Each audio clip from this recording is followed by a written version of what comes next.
Agora nós vamos falar sobre as três últimas cartas que João, o apóstolo a quem Jesus amava, escreveu. João também foi o autor, ou melhor, o escritor do Evangelho de Jesus Cristo e também do livro do Apocalipse. Mas não só isso. Para poder combater as tensões que estavam acontecendo no final do primeiro século, João precisa utilizar a sua pena. As comunidades cristãs se espalhavam pelo mundo greco-romano e ali enfrentando tensões doutrinárias, conflitos internos e também a crescente influência de mestres que ensinavam as distorções sobre a pessoa de Cristo. Estou falando dos gnósticos. A primeira carta que João escreve provavelmente foi escrita a partir de Éfeso. João já estava avançado em idade. Os grupos influenciados por ideias gnósticas afirmavam possuir o conhecimento superior e desprezavam o mandamento do amor. E não só isso, espalhavam dúvidas entre os cristãos. João então escreve não como alguém que especula, mas como uma testemunha ocular, um homem que viu e ouviu todas as práticas do ministério do Senhor Jesus. Nesta primeira carta, João conduz o leitor por uma trilha que liga a luz, verdade e amor. Ele começa revelando que Deus é luz e quem permanece nele não pode viver na escuridão do pecado deliberado.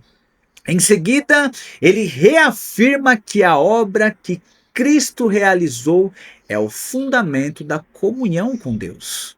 O sangue do Filho purifica o pecador e o capacita para andar em novidade de vida. Ao longo da carta, João descreve sinais da verdadeira vida cristã. Sinais que demonstram que essa pessoa alcançou de fato a salvação em Cristo. A obediência aos mandamentos, o amor aos irmãos, o discernimento espiritual diante do engano e a confissão clara de que Jesus veio em carne. Ali João narra como um pastor que examina cuidadosamente as marcas de seus filhos espirituais, mostrando que a fé se prova na prática.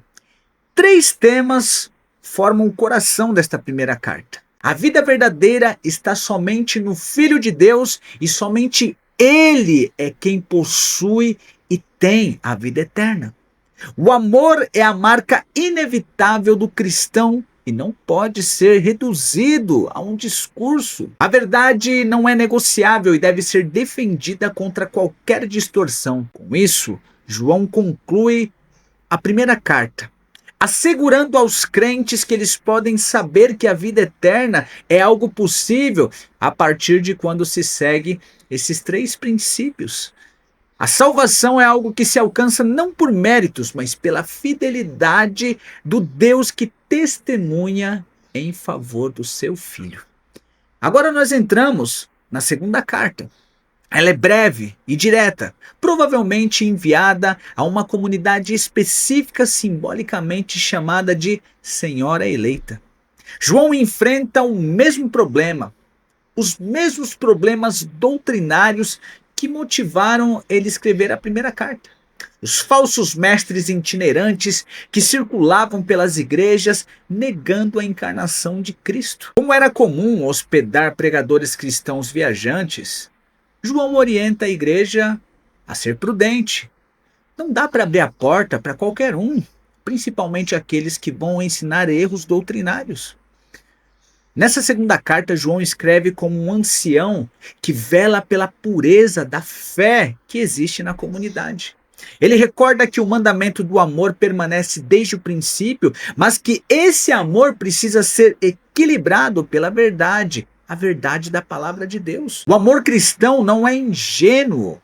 Ele não se alia a doutrinas que minam os fundamentos da fé. Assim, João exorta o povo, aquela igreja, a guardar o ensinamento de Cristo e vigiar contra aqueles que avançam além dele, pois quem abandona a verdade do evangelho não permanece em Deus. A segunda carta funciona como um aviso pastoral. Ele une amor, verdade e reafirma que a hospitalidade cristã não deve fortalecer os mensageiros que negam o Cristo encarnado. Assim, João protege a igreja, chamando a comunidade para perseverar na doutrina recebida. Na terceira carta que João escreve, agora ele revela um retrato vívido das relações internas da igreja no fim do primeiro século. João escreve para um homem chamado Gaio, um cristão fiel que demonstrava hospitalidade e caráter. Só que naquele tempo a comunidade estava enfrentando a influência de um cara chamado Diótrefes, um líder que exercia autoridade de modo hostil, recusando receber os enviados de João e afastando aqueles que tentavam fazê-lo. A carta apresenta o contraste entre a fidelidade, a humildade e a ambição autoritária. João elogia Gaio por receber os irmãos viajantes e contribuir com a expansão do evangelho. A vida de Gaio é descrita como um testemunho que caminhava em harmonia com a verdade.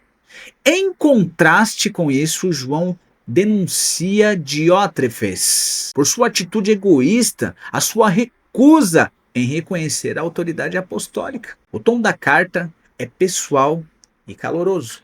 João expressa o desejo de encontrar a comunidade e tratar as tais questões face a face.